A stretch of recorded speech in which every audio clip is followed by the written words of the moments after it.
Vedoucí předvolební kampaně a později také tajemnice Zuzany Čaputové a vedoucí kanceláře bývalého premiéra Slovenska Ľudovita Ódora.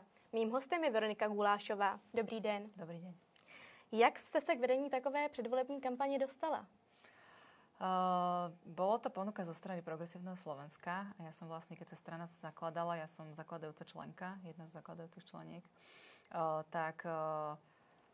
robili si vtedy také malé výberové konanie ľudia, ktorí vlastne Zuzanu Čaputovú motivovali a pomenovali tú možnosť, že by mohla ísť kandidovať, lebo myslím si, že z jej hlavy by sa to nikdy nezrodilo v rámci tej skromnosti a pokory a osobnosti. Takže mali nápad, oslovili pár ľudí a my sme sa poznali osobne, lebo ja som im pomáhala vtedy v začiatkoch v rámci výjazdov. Takže prišla ponuka a bolo to ako blesk z jasného neba. Neviem, či sa to aj v Čechách takto povie. Mala som veľmi krátky čas na rozmyslenie, ale teda na základe nejakých predošlých komunikácií a osobných vzťahov ponuka prišla. Ja som sa vlastne za týždeň musela rozhodnúť a opustiť predchádzajúce zamestnanie, ale teda vzala som ju, čiže bolo to také veľmi narýchlo. Ale dnes som rada, že sa to udialo. Tudíž to teda nebylo nic, k čemu jste se již od mládí směřovala, co jste si jako vždycky nějak přála, bylo to úplně náhodné? Úplne náhodné a ja teda som s politikou nemala nič spoločné. Môžem povedať, že predošlé zamestnanie vlastne robím od skorého mládí, ale bol to vždy marketing a bola som vo festivalovom svete zo pár rokov v PR, v reklame a ako keby nikdy som nemala ašpiráciu prejsť do politiky.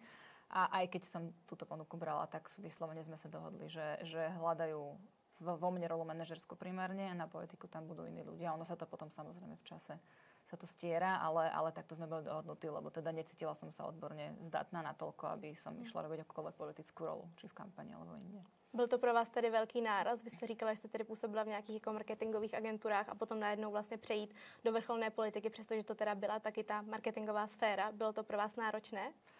Tak najprv tomu predchádzala kampaň, čiže to bolo ako keby 3/4 roka. Stále tá kampaň je z veľkej časti reklama, alebo teda marketing. Vzhľadom na to, aké všetky procesy sa tam musia udieť. Že ten tím, možno sa k tomu dostaneme v ďalších otázkach, ale treba zložiť tím, treba riešiť financovanie, treba riešiť komunikáciu, treba riešiť dobrovoľníkov a tak ďalej, že toto je ako keby také procesné riadenie, keď to nenazvem marketing, ale procesné riadenie, tak toto bolo úplne rovnaké ako v ktoromkoľvek predošlom jobe, len tam bola tá zložka tej politickej komunikácie, ktorá teda, na ktorú sme mali super ľudí. Čiže nebolo to až tak veľká zmena v tom, čo som robila dovtedy, ale ten svet, do ktorého som tým prešla, tak ten bol ako keby masívne iný. Proveďte nás tedy zákulisím takové předvolební kampaně. Co vše je potřeba zařídit, jak dlouho přípravy trvají a kolik lidí se na tom podílí? Je to určite závislé od finančných prostriedkov. Že tá odpoveď moja môže byť naozaj v každej tej podotázke, môže byť rozlišná, škálovateľná. Sú kampane, na ktoré sa politici alebo nepolitici pripravujú roky, na ktoré zháňajú peniaze a tak ďalej. Takže budeme hovoriť o tom našom konkrétnom prípade, ale teda naozaj vie to byť veľmi, veľmi rozmanité. My sme začali cca 3/4 roka pred voľbami s kandidátkou, ktorú nikto nepoznal, takže bolo treba primárne ju predstaviť národu a postarať sa o to, aby ľudia spoznali. Čiže tam veľa prostriedkov išlo keby do takej tej kampane poznateľnostnej, aby vôbec vedeli, že existuje, až potom mohla začať riešiť nejakú obsahovú agendu. Čiže 3/4 roka to bolo, prvých pár mesiacov sme nemali peniaze. Vlastne situácia na Slovensku bola vtedy taká, že sa čakalo, ako sa rozhodne vtedajší prezident Andrej Kiska, či pôjde do ďalšej kampane, alebo nepôjde, či založí stranu, alebo nezaloží. A toto sa vlastne ťahalo ešte cca pol roka. Čiže veľa finančných prostriedkov aj sponzorských bolo viazané na tieto jeho rozhodnutia. Čiže sme ťahali za kratší koniec, takže sme sedeli na začiatku v kancelárii dvaja a naozaj sme takto maličkom začínali chodiť po Slovensku a robiť nejakú komunikáciu, tlačili letáčiky a tak ďalej. Také tie klasické politické jazdy v kampani, to je asi všade. Ale tá takéže billboardová kampaň a podobne, tak to teda dosť sme si museli počkať. A potom sa ten tým postupne nabaloval, ale hovorím, prvé 3 mesiace asi sme boli v počte 2 až 4 a plus dobrovoľníci z Progresívneho Slovenska. Tam tá členská základňa ešte len ako keby veľmi čerstvej strany bola veľmi nápomocná, veľmi prajná. Dodnes tým ľuďom sme veľmi vďační za to, že vtedy pomohli veľmi. Každopádně se to tedy vyplatilo. Zuzana Čaputová ve volbách uspěla, získala 58,4% hlasů, zatímco jí protikandidát Maroš Šefčovič získal 41,6%. Čemu tedy ten její úspěch přisuzujete? Myslíte, že to je spíš ta kvalitně odvedená předvolební kampaň, anebo více třeba okouzlila nějakou svoji osobností? Určite nebudem brať kredit aj týmu a výsledku kampaňovému, lebo teda odvedli všetci kus dobrej roboty, ako sa u nás vraví. A ako keby neopomenuli nič alebo nespravili žiadnu zásadnejšiu chybu, keď môžem aj spomenúť, že sme boli vyhodnotení ako najtransparentnejšia kampaň v tom období, že naozaj všetci si dávali pozor a robili si svoju prácu kvalitne, ale určite tým ťažiskom, ktoré vyhralo kampaň, je samotná kandidátka, neskôr prezidentka. A to, ako keď sa nám podarilo ju predstaviť masovo populácii a ľudia začali vnímať to, čo hovorí, tak to je to, čo jej na konci dňa vyhralo voľby. To, ako sa vyjadrovala priamo na otázky, na všetky otázky odpovedala v porovnaní s inými kandidátmi a kandidátkami. Nekľúčkovala, nevyhýbala sa, nemanevrovala, ako keby nerobila žiaden marketing.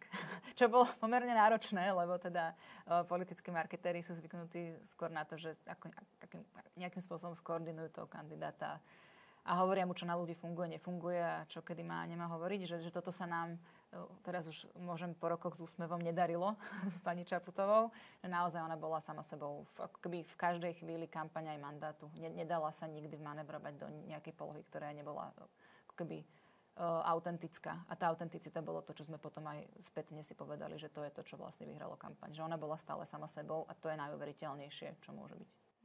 Ona se tedy stala první prezidentkou v historii Slovenska, ale vlastně přesto, že měla takový úspěch v té předvolební kampani a že vyhrála volby, tak se během své vlády setkávala s množstvím útoků. Zaznívaly například sexistické komentáře na její vzhled, lidé zpochybňovali její schopnosti efektivně vést úřad kvůli tomu, že je žena a často byla terčem útoků i její vlastní rodina. Můžete nám popsat pár nejzávažnějších útoků, se kterými se setkala? Ono to vlastne začalo už samozrejme v kampani tým, ako jej niektorí ľudia veľmi intenzívne odkazovali, že sa má vrátiť k sporáku a žena nepatrí do politiky ale do kuchyne a podobne, že naozaj sa nad tým pousmejeme, ale bolo toho plných 9 mesiacov, sme počúvali tieto veci. A áno, keď sa spýtame, že ktoré boli akoby najzásadnejšie útoky, tak takáto veta není najzásadnejším útokom, ale to, že vôbec máme vytvorené prostredie v krajine, kde ľudia s týmito hlasmi vedia byť hluční natoľko, že sa to rieši aj v médiách, tak si myslím, že to je tým pádom nebezpečné. Samozrejme sa to vyostrovalo, už počas mandátu prispelo k tomu ako COVID, tak vojna na Ukrajine, naši premiéri, ktorí sa striedali v úrade v šťastnejších či nešťastnejších časoch. Takže to všetko vyhrotilo vlastne situáciu už natoľko, že neviem, či ste a či diváci tejto diskusie videli alebo budú vidieť film Prezidentka, ktorý teda je dokumentárny film o prezidentke. Tam je jedno videjko, ktoré je akoby bolo jedno z mnohých, ale že naozaj tam zverejnili video zo sociálnych sietí, ktoré veľmi natvrdo, kde jeden pán odkazuje pani prezidentke, že čo spraví jej a jej deťom. A teda to je podľa mňa výkladná skriňa toho, na čo sa pýtate, že čo bolo najhoršie. Naozaj ľudia, ktorí sa vyhrážali smrťou prezidentkyným deťom, to je jednoducho neospravedlniteľné za všetkými čiarami. Že tam sa samozrejme potom riešili aj veci s vypočúvaním na polícii. Výsluchy boli pravidelnou súčasťou dennej agendy prezidentky. Takže toto sú tie veci, ktoré asi zabolili najviac. Jak prezidentka tyto události řešila? Samozřejmě tam určitě byly nějaké právní kroky, ale muselo to být velmi náročné. Myslím tedy například i nějaké opečování sebe samé. Náročné to bolo. Samozrejme právne kroky v spolupráci so svojimi právnikmi riešila, ale to horšie určite bolo zvládanie. Je to presne vo svojom vnútri, aj smerom k deťom. Ono sa to na konci podpísalo aj pod tým rozhodnutím, že ďalej nekandidovala. Bolo to toho veľkou súčasťou, ako aj sama hovorí, že naozaj dopad na rodinu bol oveľa masívnejší, než si človek vie predstaviť. A áno, ľudia idú do týchto funkcií s tým, že vedia, že stratia súkromie, ale nikto není povinný platiť takúto daň za to, že ako keby pôsobiť vo verejnej službe. Čiže ona si to nejakým spôsobom spracovávala a ona naozaj v tomto je zázračná, že veľa vecí si vedela spracovať lepšie, rýchlejšie, alebo že si ich vôbec vedela spracovať, že už to je rozdiel medzi bežnou populáciou. A keby nikdy v tom neriešila seba. Že naozaj riešila svoje deti a svoju rodinu. Neriešila to, že sa to dotýka jej, lebo ona je natoľko sporiadaná osobnostne, že si to vedela nejakým spôsobom vyfiltrovať. Dovedu si ale představit, že takové důležité události zasahovaly i vás, jakožto ten nejbližší tým kolem paní Čaputové. Jak jste to tedy prožívali vy? Ja som bola strašne nahnevaná. Ja som nejaký čas tým, že v kampani som vlastne cez moje sociálne siete sa veľa vecí nastavovalo a mala som všetky prístupy, tak som veľa vecí čítala. A potom, ako sme nastúpili do prezidentského paláca, tak mi kolegovia zobrali práva. Lebo som povedala v nejaký deň, že ja už to nemôžem čítať. Že mňa sa to proste dotýka a pritom to nie je cieľené na mňa. Je to cieľené na niekoho iného. Čiže by som mohla mať nejakú schopnosť nadhľadu, ale mňa to vždy rozčulovalo. Takže som to prestala v nejakom bode čítať.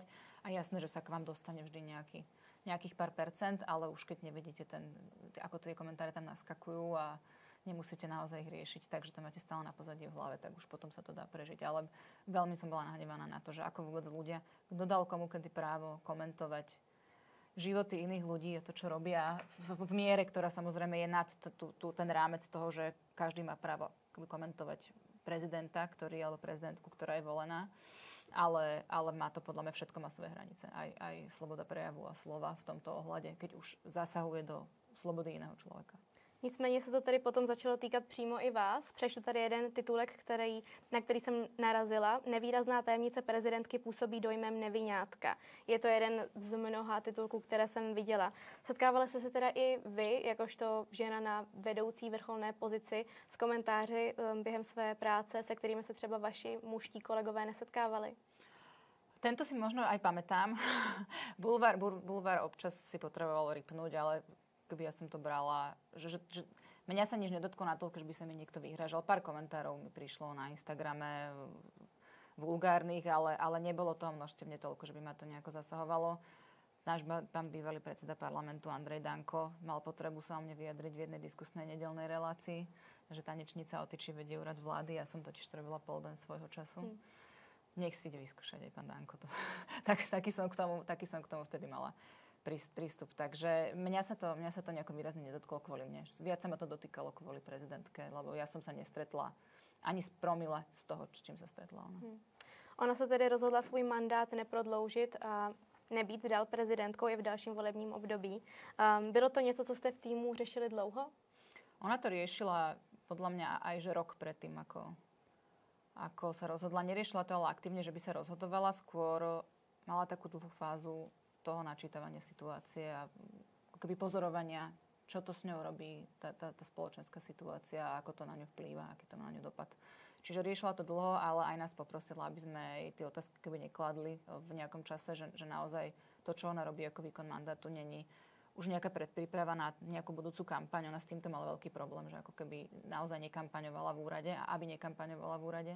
Čiže riešila to dlho a ja som bola svedkom toho, ako sa o tom s veľa ľuďmi rozprávala, z veľa strán si to preberala, že bolo to naozaj jedno veľmi ako keby odôvodnené a racionálne rozhodnutie. Že nebolo to ani rýchlo kvásne, ani snažila sa proste obchytiť každý jeden pohľad, ktorý by na to mohla mať a snažila sa z toho spraviť proste nejaký výsledok výsledný. Mm-hmm.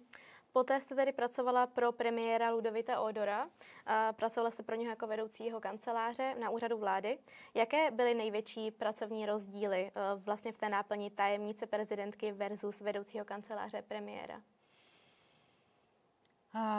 Asi najväčší rozdiel bolo tempo. Že naozaj prezidentský úrad na Slovensku môže robiť veľa vecí, ale aj tým, ako to je vlastne nastavené v rámci kompetencií, tak má tam prezidentský úrad vôľu a väčšiu kreatívu v tom, že ak chce pracovať prezident, ak chce pracovať veľa, tak môže a samozrejme musí reagovať na aktuálne udalosti, ale vie si šťastie nastaviť tú vlastnú agendu a tempo. Samozrejme neovplyvnite a nepredvídate témy, ktoré som už spomenula od covidu a pandémie a tak ďalej.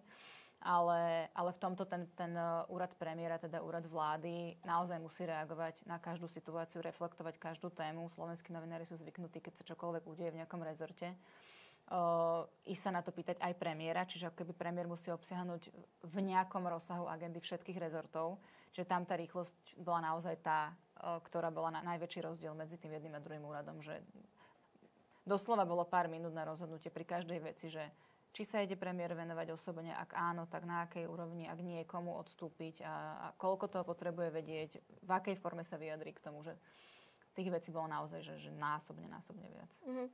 Pro pana Odora se také pracovalo ve velmi turbulentním období slovenské politiky. Jednalo se o úřednickou vládu, které očekávání ani nebyla vyslovena důvěra. Propsalo se i toto specifické období nějak do náročnosti vaší práce? Určite áno, práve tým, že to, čo iní ako keby mali, dajme tomu, že je nejaký ročný nástup, že prídete do toho úradu, začnete sa oboznamovať, skladáte si tým a tak ďalej, oboznamujete sa s agendou, preberáte si ju a ako keby aj tá vláda má nepísaných tých prvých 100 dní na to, aby sa zorientovala. Keď si zoberieme, tak u nás prvých 100 dní bolo viac ako polovica mandátu, čiže my sme vlastne za prvý týždeň obehli všetky ministerstvá a premiér sa za prvý týždeň oboznámil za základnou agendou všetkých rezortov. Čiže to skrátené obdobie aj obsahovo a následne aj procesne tým, že tá kancelária vlastne od prvého dňa, my sme prišli do prázdnej kancelárie, ktorú teda predošla garnitúra vyľudnila, takže sme prišli úplne do prázdna a všetko sme to museli vystavať tak, aby sme tých 5 mesiacov vedeli fungovať. Čiže v tomto ohľade to bolo určite náročnejšie, než keby sme prišli na tých pomyselných 5 rokov. Udělala jste během své kariéry ve vrcholné politice nějakou zásadní chybu? Ak by sme na to pozreli z toho ohľadu, či naozaj sa stal nejaký omyl, ktorý by zapríčinil nejaký závažnejší problém, tak to asi nie. Ale spätne by som určite viac počúvala ľudí, ktorí už v tých úradoch boli predo mnou, aj v jednom, aj v druhom. A ako keby viac by som sa snažila výsť v ústrety tomu fungovaniu toho úradu. Že ja som osoba, ktorá prišla po 15 rokoch ako keby z komerčného sektora a nič nie je nemožné systémom a myslela som, že aj v tej štátnej správe sa dá všetko upraviť si na obraz toho, ako máte pocit, že to vie efektívne fungovať, ale niekedy to bolo ako keby idenie proti stene, čiže mala som možno viac počúvať v niektorých situáciách a ohľadoch a snažiť sa hľadať už rovno kompromis a neskúšať vždy to, že pôjde to po mojom tak, ako si myslím, že to je najefektívnejšie, ale už zláviť možnosť očakávaní z úvodu, že ja teda som osoba, ktorá s tými očakávaniami veľmi momentálne pracuje, lebo niekedy sú nastavené privysoko. Takže že toto by som určite, išla by som do toho láskavejšie k sebe aj k iným, keby som išla do toho druhýkrát. A pokud by přišla ta nabídka, vrátila byste se znovu do vrcholné politiky? Pri inej vládnej garnitúre na Slovensku by som o tom určite uvažovala, pri aktuálnej nie. Veronika Gulášová, moc vám děkuji za rozhovor. Ďakujem veľmi pekne.